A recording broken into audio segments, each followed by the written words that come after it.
What's up, my beautiful little chaos makers? My certified, this is never gonna work, people. Yeah, you. The one with the idea that sounds so insane, even you had to laugh the first time you said it out loud. Welcome. You're exactly where you're supposed to be. Because today, we're talking about that moment. That moment where your insane as hell idea doesn't just work. It prints millions. And suddenly, the same people who treated you like a walking punchline are out here acting like they were your biggest fan the whole time. That part right there. That's where most people either level up or they fold. See, I want you to remember something. When your idea was just a messy note in your phone, they didn't believe in you. When it was just you, broke, tired, irritated, replaying the same doubt in your head at 2 a.m., they weren't cheering. They were smirking. They were watching. Like you were a free reality show. Like your struggle was entertainment.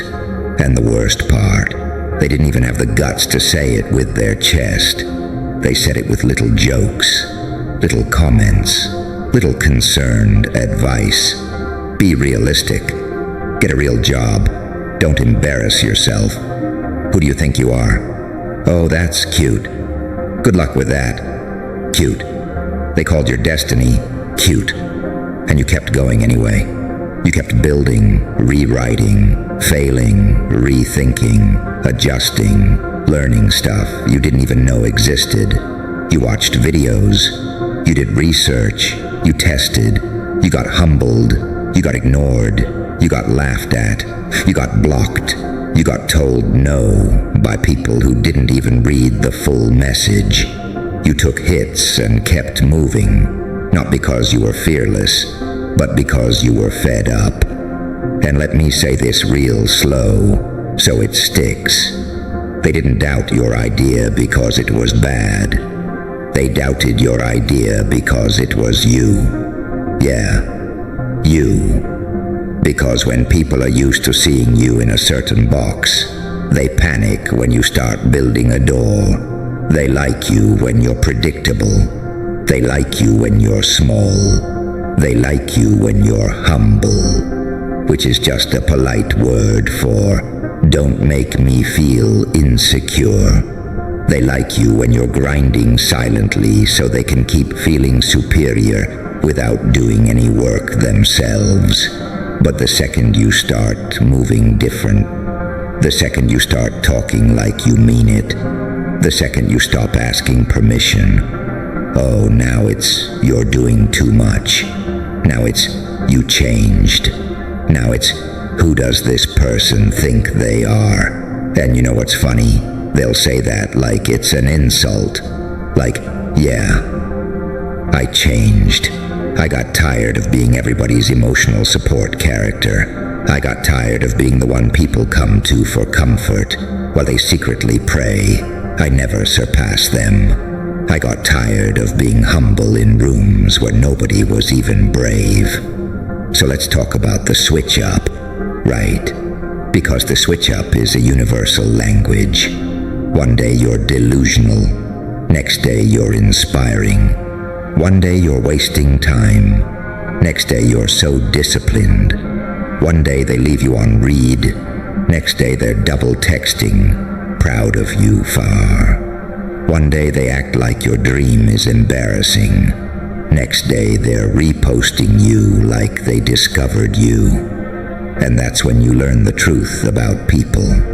Not the truth they say out loud, the truth they are. Because when the money hits, when the numbers hit, when the results hit, they don't suddenly understand. They just suddenly want to be attached to the shine. They want to be close enough to your success so they can feel like they participated without paying the price. They want to stand next to your win, like it's a group project, like they didn't ghost you in the struggle, like they didn't doubt you to your face. like they didn't talk about you behind your back, like you were some delusional clown. And listen, I'm not telling you this to make you bitter. Bitter is weak. Bitter is letting them live in your head rent-free. I'm telling you this so you don't get played. Because the moment you win, the moment you become undeniable, people don't show up with congratulations first. They show up with a claim. They claim they always believed. They claim they knew you had it. They claim they saw it coming. They claim they supported you. Supported you how? By doubting you in HD, by telling you to be realistic, by disappearing when you needed encouragement, by acting weird when you started making progress. Nah, that's not support. That's spectatorship.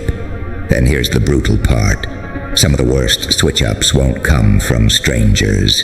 Strangers at least have the decency to be strangers. It'll be the people closest to you, the ones who had front row seats to your stress, the ones who watched you build from nothing, the ones who saw you get knocked down, and instead of saying, "How can I help?"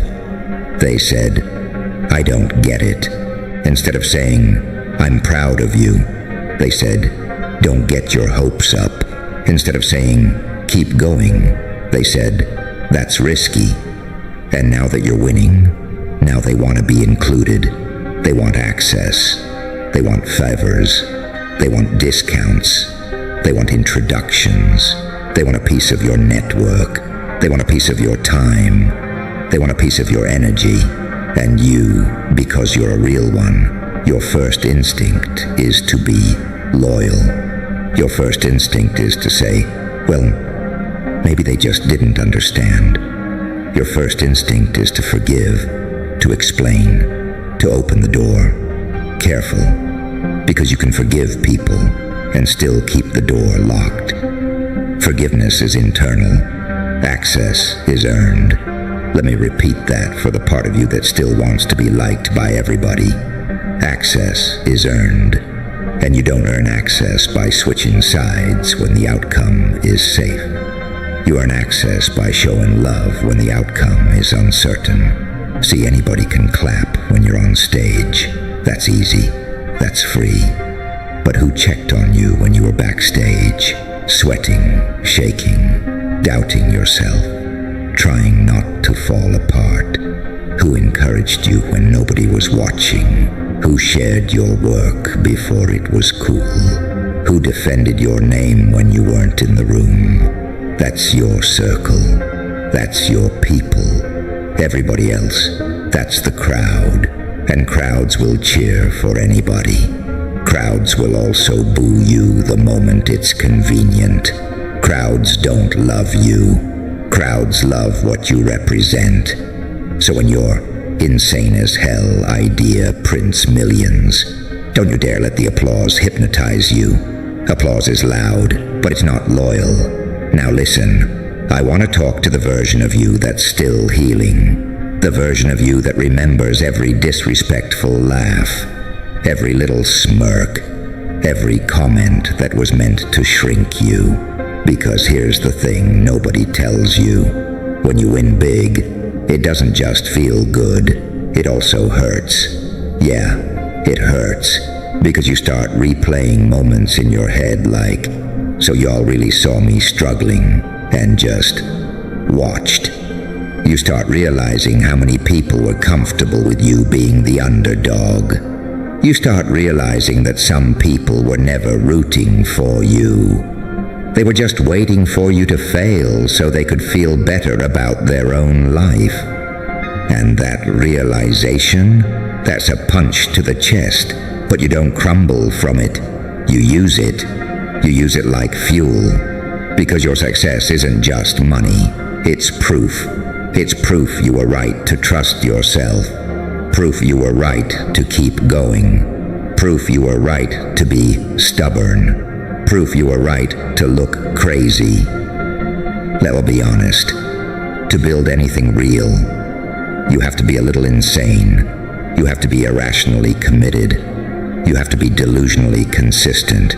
You have to keep moving, even when the evidence isn't obvious yet. Because the world doesn't reward potential. The world rewards receipts. And you didn't get receipts by being normal. You got receipts by being obsessed, by being locked in, by staying up when everybody else was chilling, by working when your feelings were screaming, by showing up on days you felt like trash. That's not talent. That's not luck. That's war.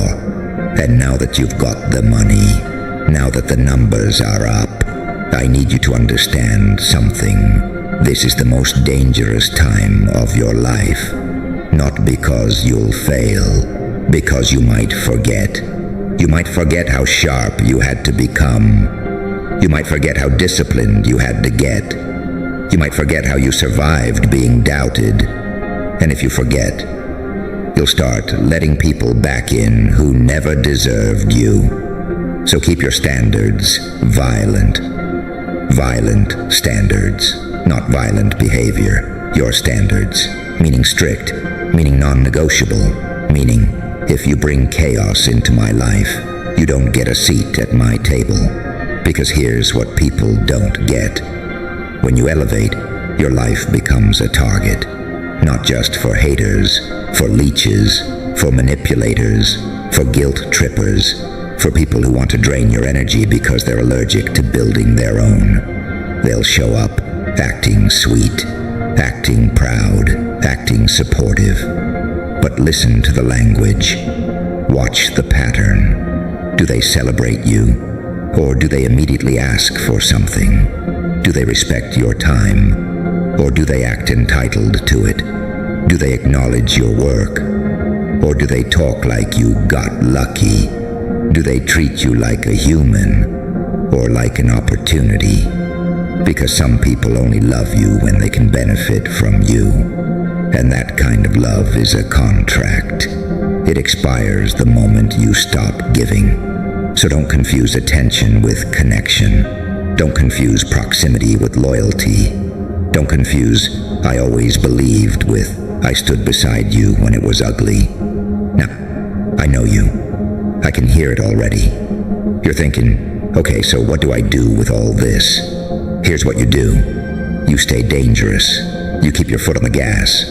Not to prove them wrong. To prove yourself right again. And again. And again. Because once you do it once, you start realizing something terrifying. You weren't lucky.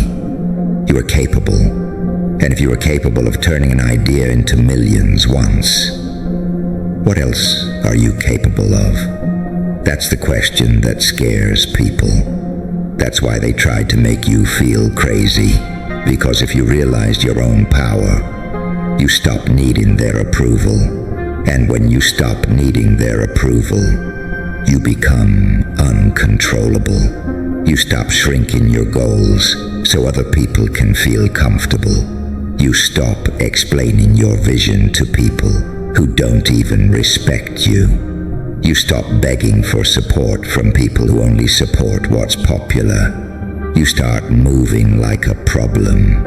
And yeah, they'll call you arrogant. They'll call you cold. They'll say you think you're better than everyone. No, you're just better than the version of you that used to accept crumbs. You're better than the version of you that used to tolerate disrespect. Better than the version of you that used to over-explain. Better than the version of you that used to chase validation like it was oxygen. And here's the sweetest part. When they swear they knew it all along, you don't argue, you don't debate, you don't expose them, you just smile. Because you know what they're really saying. They're saying, I misjudged you. They're saying, I underestimated you. They're saying, I didn't have the courage to believe in something I couldn't see yet. They're saying, I only respect results. And that's fine. Let them be late. Let them be confused. Let them rewrite history to protect their ego. You're not building a legacy to be understood by everybody. You're building a legacy to be remembered. And I want you to sit with this thought. You survived being laughed at. You survived being doubted. You survived being lonely in your vision. You survived the awkward stage where nothing makes sense and nobody claps. So don't you dare become soft now.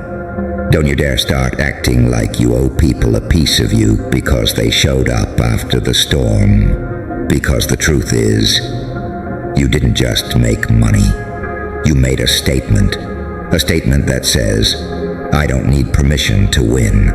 A statement that says, I don't need a committee to approve my dream. A statement that says, if I can think it, I can build it. And if somebody wants to be in your life now, cool, but they follow the rules. Respect first, honesty first, energy matching first, because you're not the same person who is begging the world to take you seriously. You're the person the world has to explain now. And if you're sitting there listening to this, still feeling that old rage, that old pain, that old, I'll show them, good. Don't erase it. Don't numb it. Don't pretend it didn't happen. Just aim it. Aim it at your discipline. Aim it at your focus. Aim it at the next level you're building. Because the people who doubted you are going to keep watching. They're going to keep talking. They're going to keep switching up. And you're going to keep evolving. You're going to get sharper with your decisions, cleaner with your boundaries, colder with your time, more precise with your circle. And the next time they say, I always believed in you, you'll hear the translation without even thinking about it. You'll hear, I didn't believe in myself. You'll hear, I needed you to stay small. You'll hear, your courage exposed my comfort. And you'll keep moving because you've got something they don't. You've got proof that you can take a wild idea, a ridiculous idea, an idea that sounds like a joke, and turn it into reality with your own hands. So stay insane, stay obsessed, stay locked in, stay so committed it makes people uncomfortable. Because comfort never built anything legendary, and you didn't come this far just to be digestible for people who only show love when it's safe. You know, you didn't crawl through doubt just to lay down in approval. You didn't turn pain into power just to hand that power to the same mouths that tried to shrink you. So keep building, keep scaling, keep upgrading your mind, keep stacking your wins.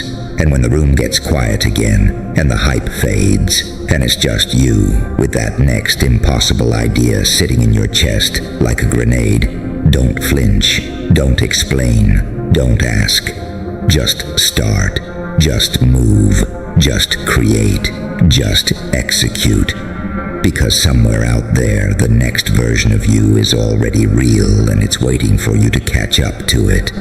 And the funniest part is they're going to swear again they knew it all along. They're going to swear again they saw it coming. And you're going to keep walking forward like it's normal, like it's expected, like it's inevitable, because for you, it is.